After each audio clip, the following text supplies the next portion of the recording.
ఈసారి పత్తి సాగు చేసే రైతులకి ఒక మంచి విత్తనం చెప్తున్నాను. నా చేతిలో కనిపిస్తుంది కదా, ఇది బయో సీడ్స్ వారి 6001 అనేటువంటి బీటీ కాటన్గా చెప్పుకోవచ్చు, బోల్గా 2 అనేటువంటి హైబ్రిడ్ పత్తి విత్తనంగా చెప్పుకోవచ్చు. గత 2 సంవత్సరాల నుంచి మార్కెట్లో ఈ విత్తనం చాలామంది రైతులు సాగు చేసి మంచి హర్షాన్ని వ్యక్తం చేస్తున్నారు. ఎకరాకి యావరేజ్గా 18 క్వింటాల నుంచి 20 క్వింటాల దిగుబడి వచ్చేటువంటి వెరైటీగా చెప్పుకోవచ్చు.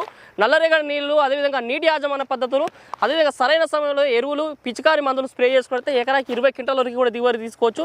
యావరేజ్గా మాత్రం చాలా ప్రాంతాల్లో 15 క్వింటాల వరకు కూడా దిగుబడి వచ్చి వెరైటీగా చెప్పుకోవచ్చు. దీని యొక్క స్పెషాలిటీ ఏంటంటే హైట్ మంచి హైట్ రావడంతో పాటు కాయలు విపరీతంగా ప్రతి కొమ్మకి దాదాపుగా 7-8 కాయలు అనేది మంచిగా వస్తుంటాయి. కాయ సైజు కూడా దాదాపుగా 7 నుంచి 8 గ్రాముల కాయ రావడంతో పాటు 5 పచ్చల కాయగా చెప్పుకోవచ్చు. ఒక్కొక్క కాయలు చూస్తుంటే 7 నుంచి 8 గింజలు రావడం దీని యొక్క ప్రత్యేకత చెప్పుకోవచ్చు.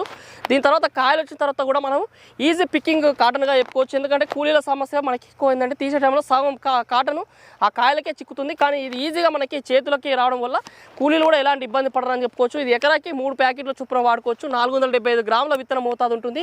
చాలా ప్రాంతాల్లో 2 తెలుగు రాష్ట్రాలకు అనుకూలమైన వెరైటీగా చెప్పుకోవచ్చు. ఆదిలాబాద్ స్టార్ట్ చేసినట్టే ఖమ్మం వరకు కూడా చాలా మంది రైతులు సాగు చేసి మంచి దిగుబడి వచ్చిన రకంగా చెప్పుకోవచ్చు. మనకి బుషి టైప్ రావడం జరుగుతుంది. దీంట్లో చూసుకున్నట్లయితే అంటే దూరం నాటుకున్న రైతులకి మంచి దిగుబడి వచ్చే రకంగా చెప్పుకోవచ్చు.